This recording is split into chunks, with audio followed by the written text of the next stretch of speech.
Ну и, друзья, переходим к, так сказать, основному, не основному, традиционный мой слайд, где мы говорим о периоде исследования 1 год.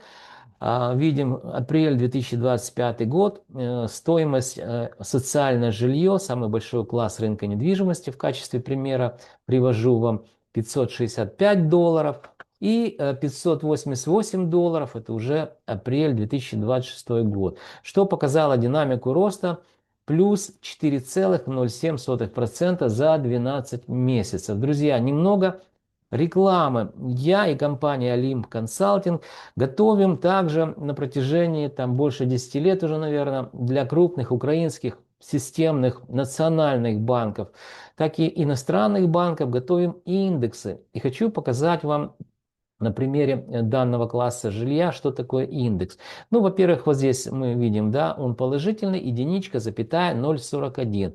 Что такое, друзья, индекс недвижимости? Индекс недвижимости – это макроэкономический показатель, который характеризует изменение стоимости квадратного метра по времени. Считается он достаточно просто, если у вас, друзья, есть статистические данные. Показываю на примере.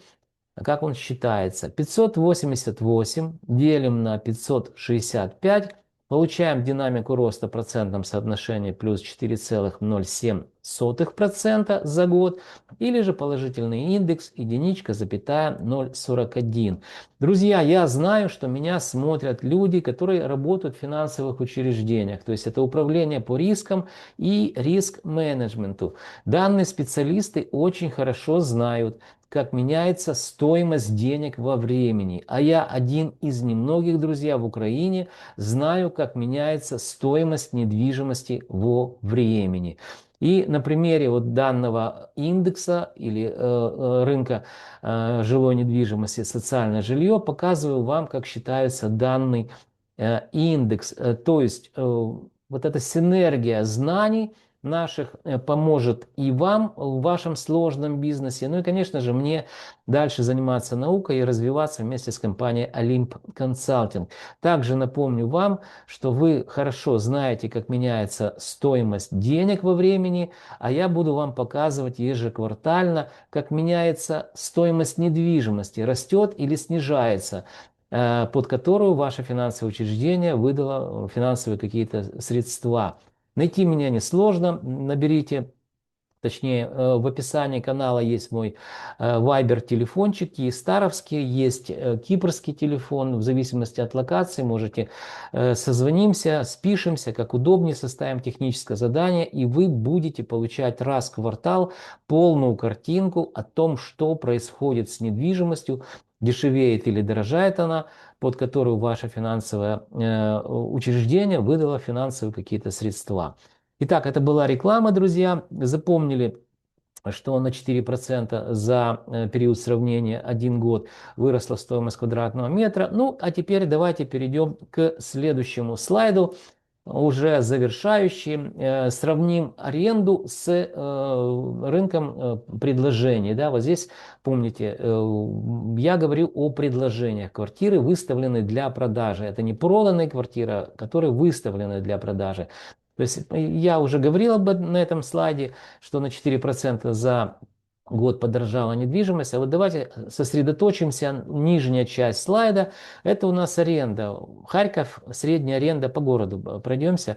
Период сравнения март 2026 с мартом 2025 года. То есть сравнили первый квартал 2026 года с первым 2025 по аренде.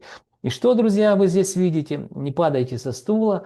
Видим, что аренда выросла на 6,19%. Много это или мало? Друзья, это очень много. Я предполагаю, что аренда достигла верха, так сказать, вот этого апогея, да, или апогей. Ну, то есть дальше это, если будет она дорожать, это просто какое-то безумие. Я почему объясню, что это безумие? То есть с точки зрения логики и экономических процессов, которые мы наблюдаем, это нереально просто, уже нереально, 6,19%. Ну, во-первых, давайте, почему я считаю, что это много? Предположим, да, важное замечание. Здесь вторичный рынок я показываю в долларах стоимость квадратного метра. Это квартиры, которые выставлены для продажи. Здесь квартиры выставлены для аренды.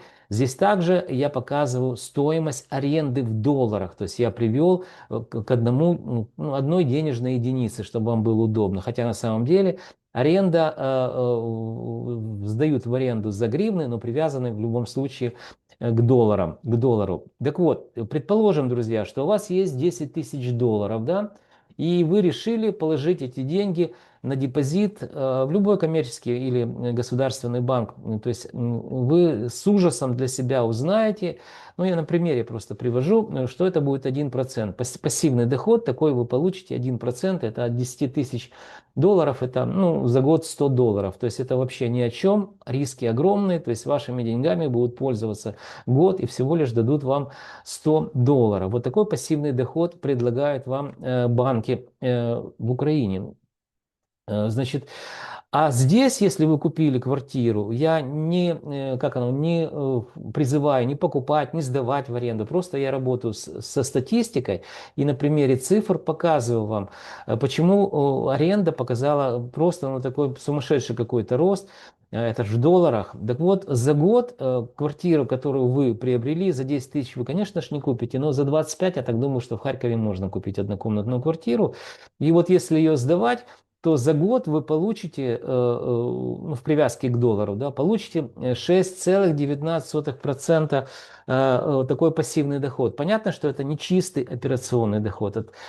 Отсюда надо еще вычесть затратную часть, но все равно это, друзья, очень и очень много. С учетом того, что Харьков, прифронтовой город, обстреливается. Кстати, в городе Днепре тоже порядка 7%. Это город Днепр номер один по аренде идет, это прифронтовой город. Город Харьков номер два по аренде, по стоимости аренды. Это связано с тем, что, во-первых, прифронтовые города, там достаточно сильно развитый ВПК. Это военно-промышленный комплекс, то есть там дроны делают, ремонтируют, значит, военную технику. Естественно, много специалистов, как военных, так и гражданских, работают на ВПК. А там достаточно неплохие зарплаты. Людям надо снимать в аренду жилье, они это делают. И именно с этим, я так предполагаю, связан рост в сегменте аренда жилой недвижимости. Но еще раз напомню, вот эта цифра 6,19% это апогей, то есть все выше уже, наверное, это безумие только. Никакие экономические процессы не могут, так сказать, объяснить, если будет дальше расти стоимость квадратного, вернее, стоимость аренды, поэтому я предполагаю, что мы во втором квартале, друзья, увидим снижение аренды. Как и будем видеть, снижение, верхний график смотрим, стоимости квадратного метра, потому что это тоже, я объяснял, с чем это связано, да, мои предположения.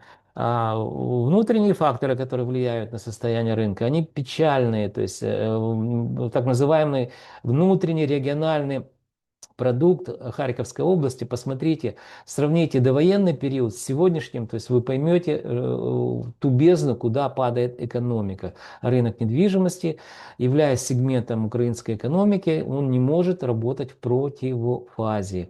Итак, друзья, заканчиваем, так сказать, просмотр слайдов и, переходя к прогнозам, я, так сказать, напомню вам, что я в своих прогнозах использую научный метод многофакторного анализа, то есть я смотрю макроэкономические показатели, которые характеризуют развитие экономики.